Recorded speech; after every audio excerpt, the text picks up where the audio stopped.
Yesterday I told you how self is more important than anything else at the present state of human awareness. When you are at the human awareness, first thing that should happen to you is to feel yourself. As Sri Krishna has said, Atmane Atmane Tushtaha. Unless and until you reach your Atma, your spirit, you are not going to get the satisfaction of achieving anything. Because Kundalini, which you see here, seated in the triangular bone, which we call as the sacrum, that means Greek knew about it. Greek knew about the sacrum bone. Otherwise they would not have called it a sacrum, means sacred. Even when I went to Athens, I was surprised that Athena, the word Atha, comes from Sanskrit, means primordial. And she had a snake-like thing in her hand with all the chakras. So the Greeks knew about it. And when I talked to them, they told me that it is a fact that Indians came much before Alexander. We had rapport with Indians much before Alexander. And they told us about the primordial mother and her three powers. It is very amazing how they knew all about it. And then it all got lost because of the extroversion moving out from reality. So this bone, sacrum bone, contains, or here resides the Kundalini in 3.5 coil. This is the power of our pure desire. The pure desire is the desire when it is manifested should give you full satisfaction. For example, some people seek it in power. They indulge in power, some seek it in possession, some seek it in other things. But all these seekings do not give them satisfaction. If they could give satisfaction, then there would have been no problem. Because once you buy a car, then you want to buy something else, and then you want to buy something else. You start moving from one to another, and as economics says that in particular a want is satiable, but not in general. So we have to understand that the wants that we have, the desires we have, are not pure desires, but are impure desires. And when we deal with them, we never get that satisfaction. For example, somebody wants to do something. He does it, but he doesn't get any satisfaction out of it. The only way you can get satisfaction is that you become one with the divine. And this power of desire, which is a pure desire, is residing in each and everybody's triangular bone. But we are lost. We are seeking our pleasures, our joys into wrong things. We think that by doing this or by doing that, by buying this or becoming that, we'll be completely, fully satisfied, which we ultimately discover. In an evolutionary state, such people, when they discover that the joy is not in all these things, there is no happiness in this kind of thing. We have to go beyond this. Once they discover this, then they become a special category of people. And these special category of people are the seekers. Of course, today I find so many seekers are lost. Especially in America, they are lost in various ways. We would say in all the cults or in all other things like drugs or homosexuality or whatever you may call it. They are lost into these, into violence. Many are indulging into violence or doing all kinds of things which are not for their ascent but are degrading and will take them down, not to their seeking but to their hell. But it is happening today. You can see it very clearly. It is happening. because human beings do not understand that human awareness is a transitory phase. You have to go beyond it, and that beyond stage, the stage we have to reach, is the stage of yourself. To begin with, you have to become, first of all, self-realized, meaning you are to be born again. And to be born again, you have to allow the Kundalini to work it out. So, what do we do? As people said, I told you yesterday, it is effortless, it is without any money. It just happens spontaneously. Now, it happens that an enlightened light can enlighten another light. In the same way, I may be able to enlighten you, but you can enlighten many others. Like in India, we have someone who has enlightened 10,000 people and has done so much good to people that it is amazing. Even there are people like the President of India, we can say the President of the High Court, Judge of the Hague High Court, which is the World High Court, the President of that, he's got his realization and he's a Sahaja. So we have people of that caliber who are Sahajogis and who have felt the vibrations, who have become self-realized. But they are very humble people, extremely humble people. Indians are basically humble, and they know who is a saint and who is not a saint. They are so sensitive that they know who is a saint, who is not a saint. But in the West, as we have now lost our power to feel the saintliness in a person, we do not know who is a saint, who is not a saint. So the first thing that has to happen to you to understand who is a saint, who is not a saint, is first to get your realization. Without the spirit expressing itself into your awareness, into your attention, you cannot make out who is a saint or who is not a saint. Like they crucified Christ for no reason at all, and they worshipped Hitler. The Jews, they refused to accept Christ. They refused. They said, no, we don't accept Christ, because Christ said that I am dying for your sins. They said, no, we don't believe in that, we must suffer. So they suffered. They had sufferings. If you ask for sufferings, you will have sufferings. But if they had accepted Christ, at least one thing would have happened, they would not have suffered. They asked for suffering. They thought, unless and until we suffer, we cannot go to God.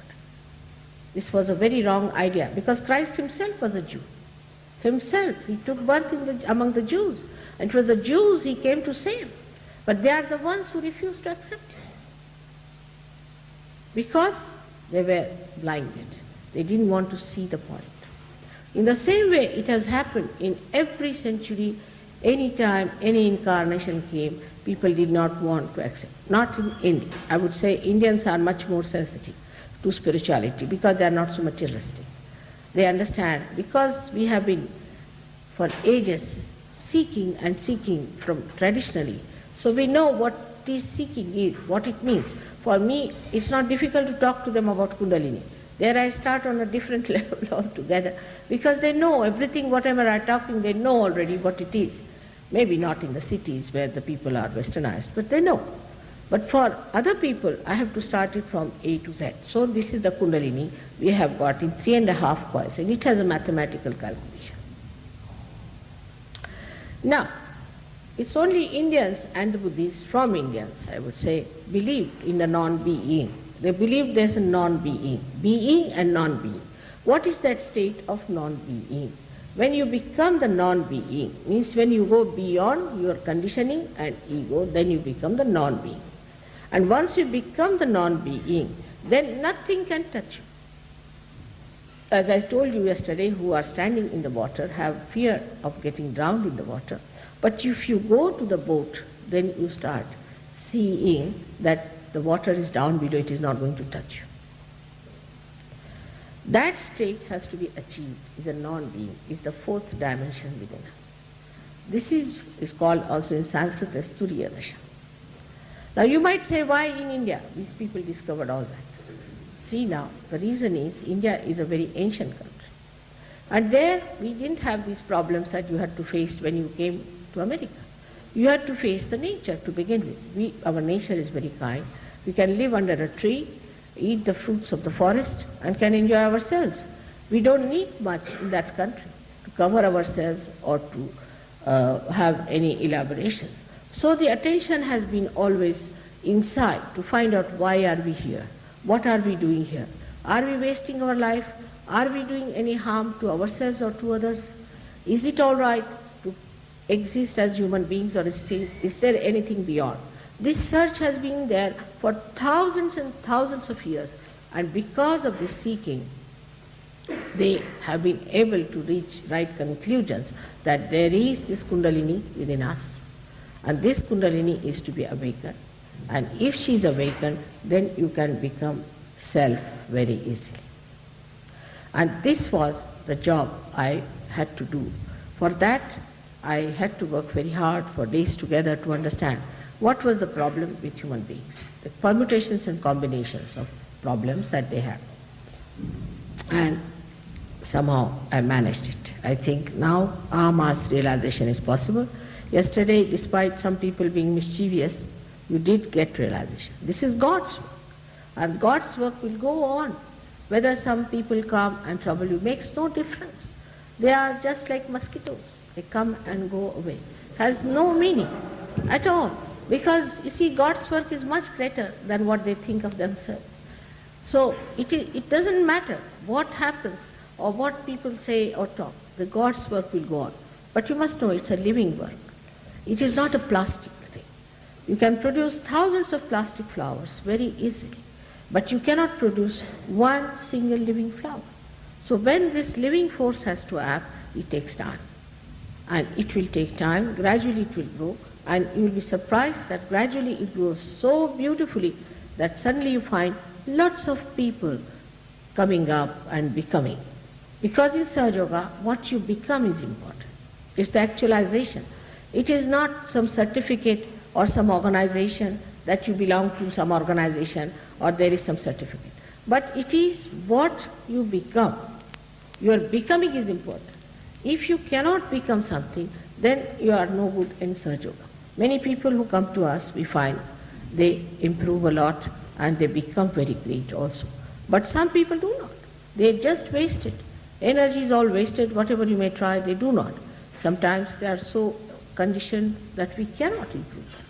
There we feel helpless about them because they do not want to cooperate also. And also they have many pressures on them. But 90% people go up very well and they manifest whatever they have achieved. Now the main thing is to understand that this mechanism exists within us. This energy exists within us. Now this is like a hypothesis for you. We need not accept it. It's an hypothesis, as one would put to a scientist. But scientists must have an open mind. They shouldn't have a closed mind. If they have a barrier, you cannot put anything before them. If they are scientists, they will have an open mind to listen to my hypothesis. And if it could be proved, then you have to accept it. If it doesn't prove, then you can say that, all right, that's not proved so far, all right. So you have to wait and have patience with it. This is what it is in simple words, that it cannot be forced on. It cannot be humble before. You have to ask for it. Nobody can force you that you can become. I cannot guarantee, yesterday I said, it's a fact. But still so many people got their realization, felt the cool breeze and felt the cool breeze out of their head. This you cannot do otherwise. All other things you can do, but this you cannot do, is to take out cool breeze out of your head, which is a factual thing and experience.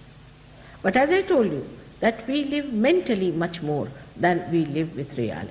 And mental projections can be anything, like a person who murders someone. He has justification, I murdered someone because of this and this. But that justification does not allow you to get out of law, does it? No. You will be caught in the law. You cannot do it. Whatever is wrong, you are not supposed to do it. But that is human law. In the same way there is God's laws. And if we go against God's laws, then what happens? That we are punished. Now today I am going to tell you about other awareness that one can have, that one should know about. I am talking about the super consciousness which is on top of our head. But when the attention moves to the left side too much or to the right side too much, then also there could be a very, very big problem. And the big problem can come because we are not knowledgeable about it. We do not know. What is unknown need not be divine, not at all.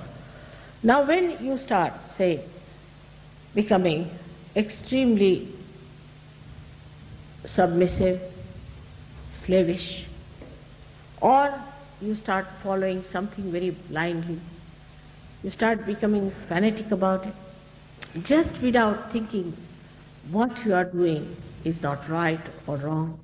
You just follow something like that. We call it the left side movement of the attention starts, where you start subduing yourself to something, subjecting yourself to something. Accept the slavery of some ideas. Accept the conditioning of some sort of theories. Now once you start accepting such theories, mentally the attention starts moving towards the left side. And also some people have a capacity to possess you like that. They can possess you and can do like that, that you lose all your freedom and you become that kind of a person. Then at that time what happens, that you start moving from your conscious mind to the subconscious mind and then to the collective subconscious. If you move to the collective subconscious, then what happens to you? If you move to the collective subconscious, then a person becomes possessed.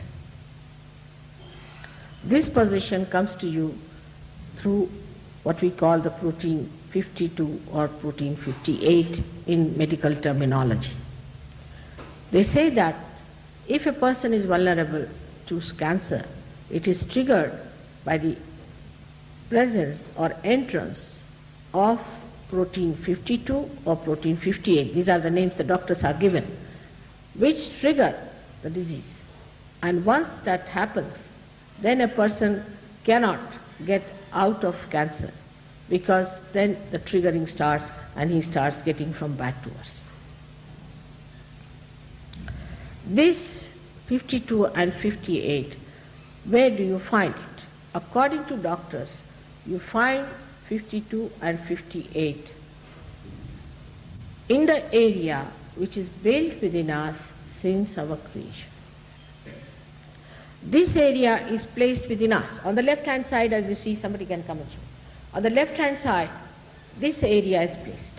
And this area one enters very easily. Say you go on taking somebody's name. Nowadays it's a fashion to give you a mantra. You start getting the mantras, going saying mantras. Now what happens? That you are not connected with the divine. And you start taking the name of some XYZ. So you are not connected and you are just pressing hard your mind to get connected, but it cannot because the Kundalini has not arisen. So you move to the left side and there you get caught up. And that's why you know in the cult people are so much mesmerized. In every cult people get mesmerized because they move to the left for the domination of these gurus and things, because they want to make money out of them, and then they cannot think of anything else. They just think this is the right thing. I was amazed at some of the cults. The gurus don't know even Sanskrit language. Some of them have come out of the jail and they have become gurus. And they have given mantras which are so funny that somebody has been given mantra of Inga. There's no word like Inga except for this word in a colloquial way is called Inga, when a spider or something, you can say a scorpion, has got the sting, that is called as Inga. And this scorpion, when this scorpion hits it to a person, is called as the Inga, means that biting. Now that's the mantra given to many people. I was shocked and was told not to tell anyone about it.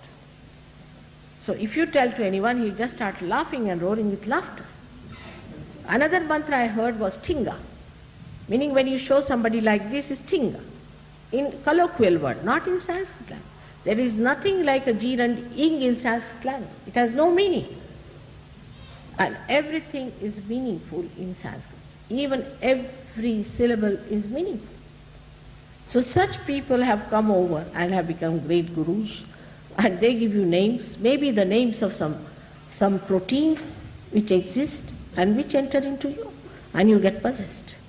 So this left side movement is a very common thing, and once you get to this left side movement, you cannot get out of it. It's very difficult. So the people who have been to such people or to such enticement show immediately when they come to us for realization, and that we don't know how to deal with them. Because if you tell them you forget your guru, they don't like it. They go on contortions, their bodies start getting into contortions.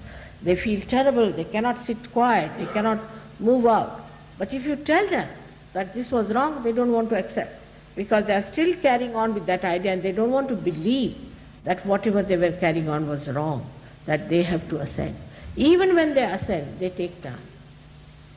This is one very big problem we face. But as a result of the left side movement, you get most of the incurable diseases.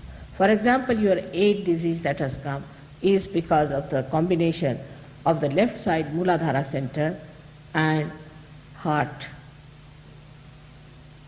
That's the one. Of course, it has to have Swadhisthana with it, left Swadhisthana is due to that.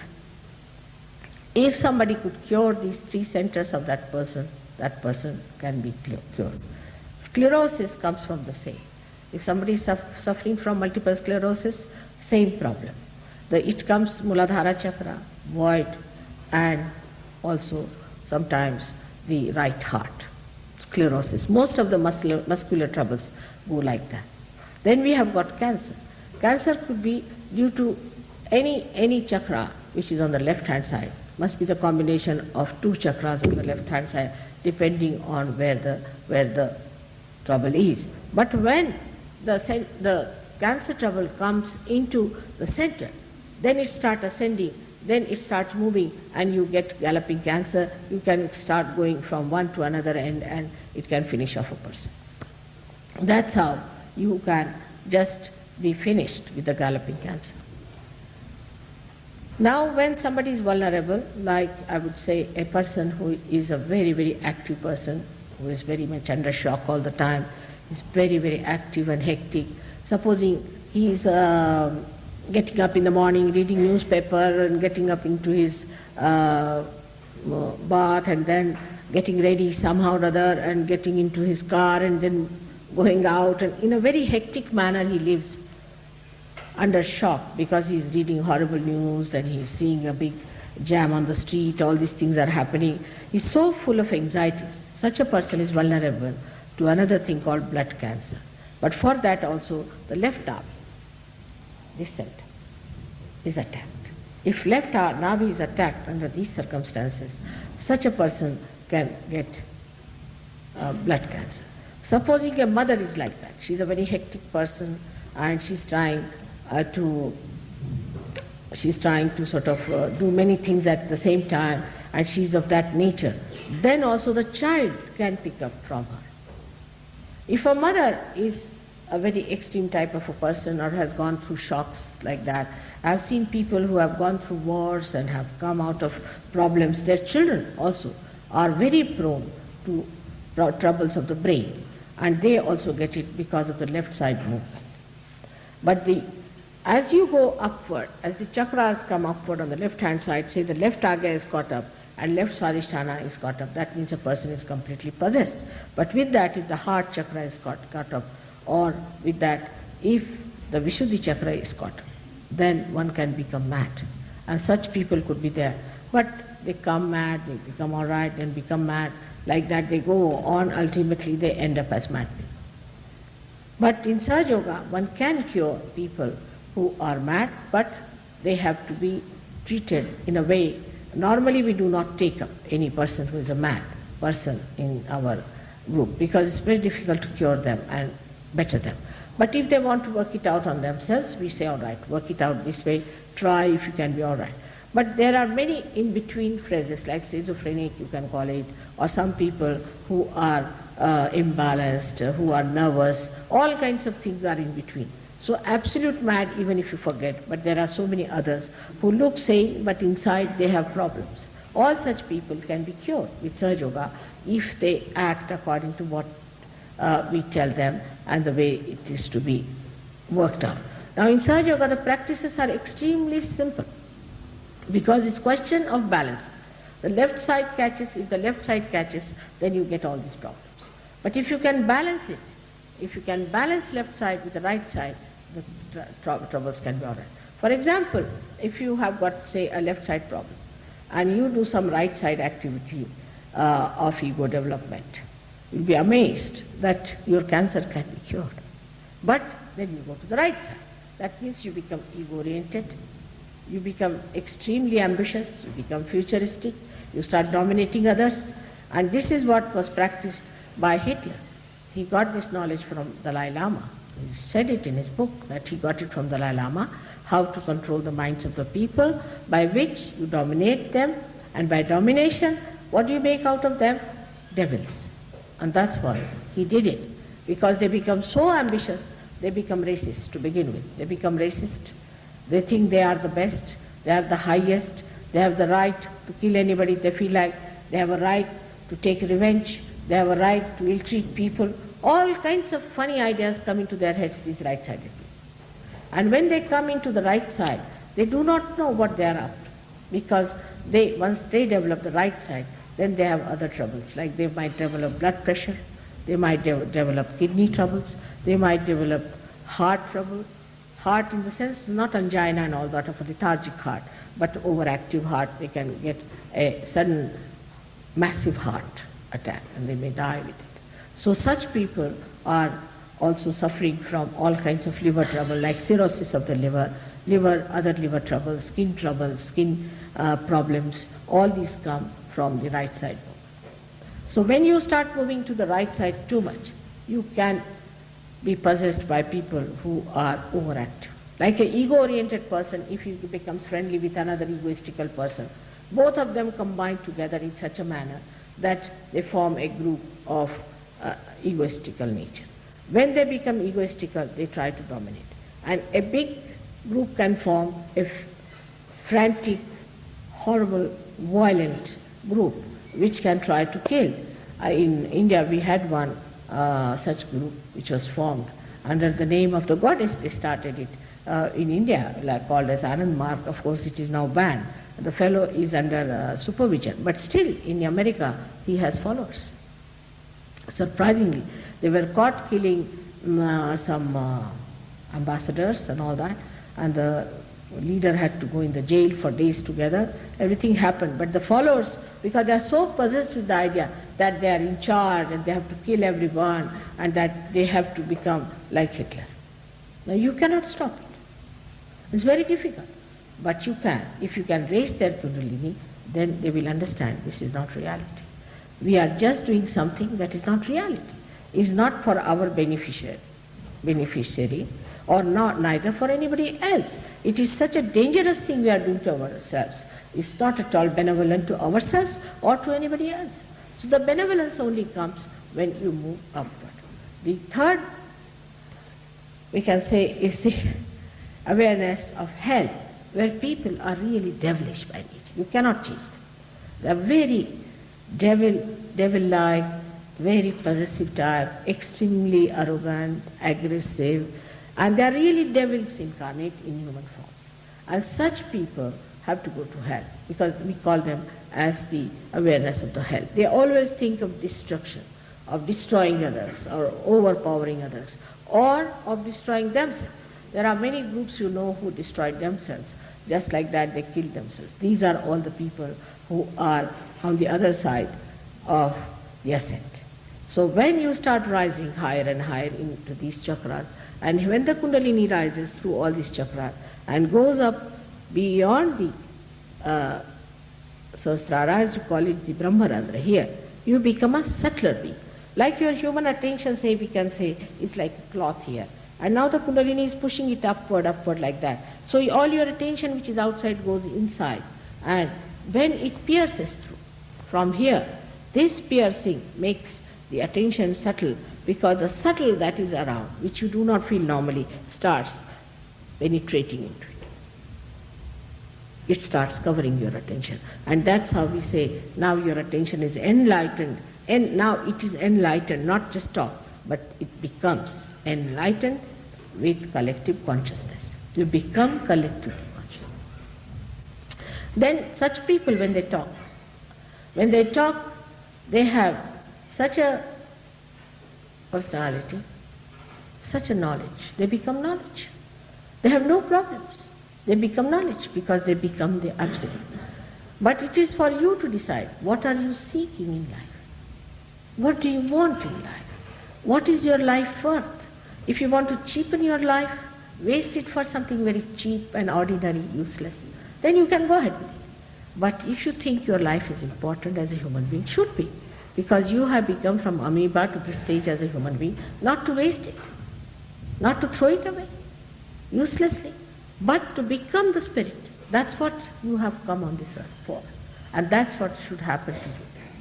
Now, the main problem with human beings is that there are barriers we have. To accept anything we have barriers, but there is nothing to be accepted. In Sahaja Yoga you need not accept anything whatsoever, but you should not also deny. If you deny, I cannot raise your Kundalini. I cannot. You should allow your mind to be open to get realized. Because one reason is there why you have to do that more, because you do not know about Kundalini. People told me they don't know even what self-realization is. Imagine, in India, when my grandchild was born, we had our astrologer in my husband's place, about 2,000 miles away from where the child was born. He sent a telegram saying that this child has found her guru, Sadguru in the household. It was such a great thing to find a Sadguru who will give realization to the child. To us it is the most important thing. In a horoscope, the first thing they'll ask, shall we get self-realization in this lifetime or not?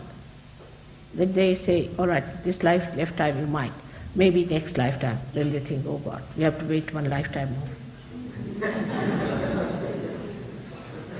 And all action is surrounding that. The whole behavior, that you must try to check your attention, chitta nirodha. Try to check your attention. Wherever it wants to go, just keep it out. While here it is, what's wrong? So what? If you want to jump in the sea, so what? Who are you to tell us? It's not that. There it is, you must control your attention. Control your attention. Keep the attention pure. If your attention is not pure at the time of realization, there will be a problem. It's just a different attitude towards life.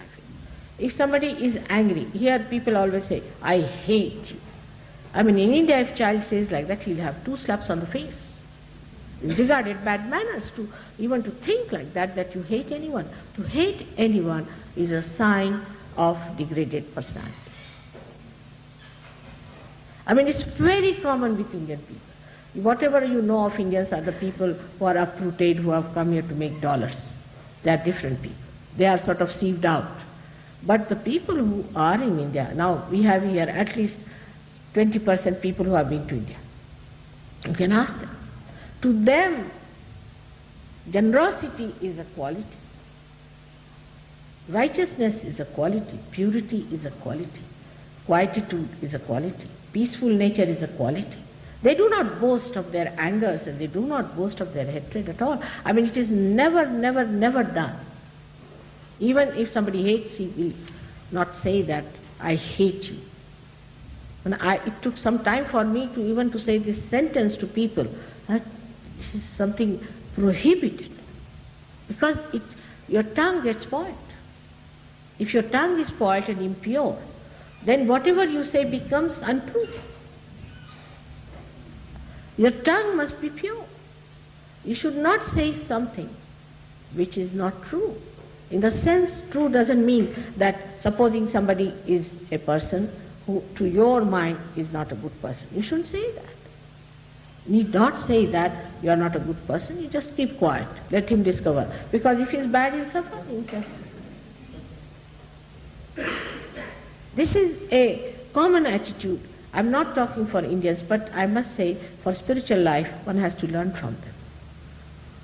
Some of them who were thugs must have come here to loot you. That's a different point. I'm sorry for that.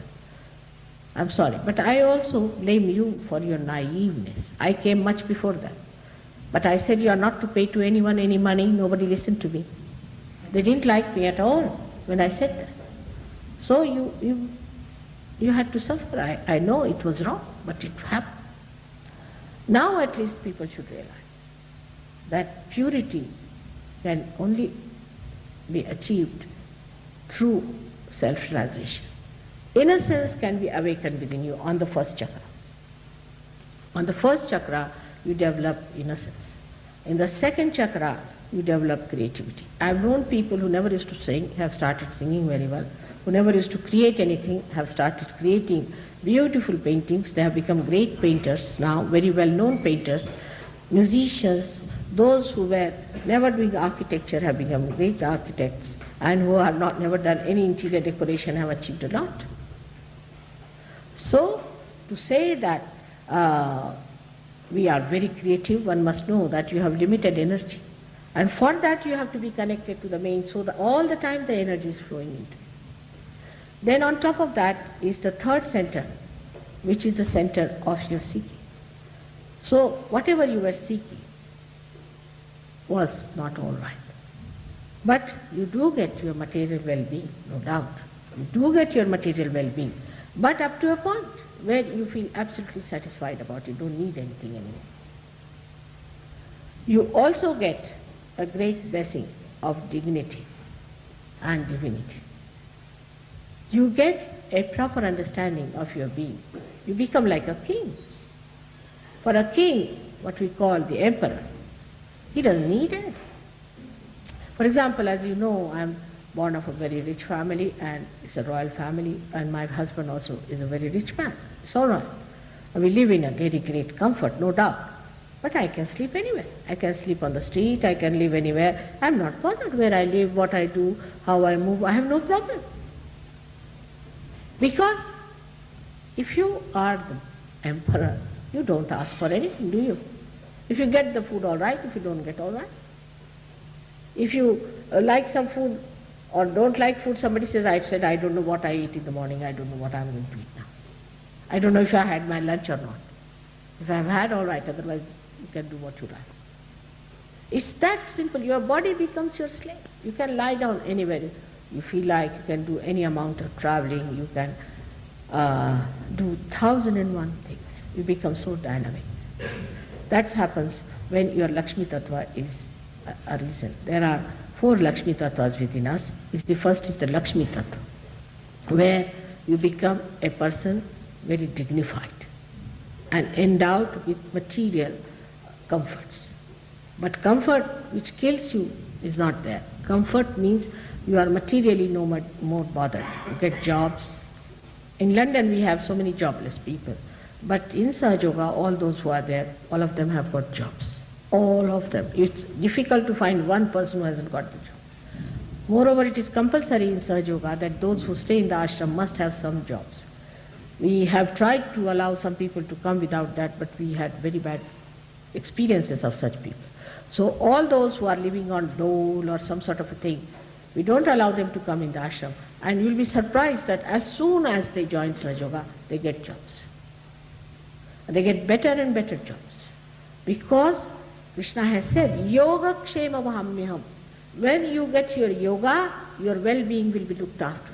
He didn't say Kshema Yoga. He didn't say, I'll look after your well-being and then you go to yoga. No, first yoga. Yoga Kshema Vahamyaham. First you get the yoga and then the Kshema will work. That's what happens to you on the Nabhi Chakra, which is very important. But Rajalakshmi, that is, you become like a king, that you become Grahalakshmi or Grahastha, means you become a householder. You become a good wife and a good husband. You develop proper feelings for each other and you develop proper feelings for your children. You improve your societies through that essence, if it is born in you, that you understand the importance of a good family life. And that automatically happens. You don't have to tell anybody. Just those people who hated each other after coming to Sahaja Yoga have started loving each other, understanding and enjoying each other. And married life in Sahaja Yoga is tremendous. 90% of married life is so great that people in America, where they divorce every third year, we have seen people are doing very well in the married life, even in America.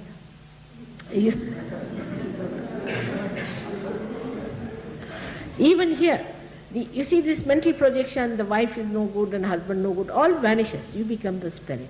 You start enjoying the deeper significance of marriage. Then comes the fourth side of the Lakshmi Tattva, is the ascending side. The people who have got more money are fed up and now want to have something beyond.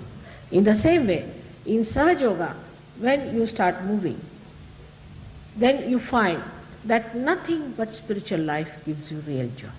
So you just don't care for anything else but the spiritual life.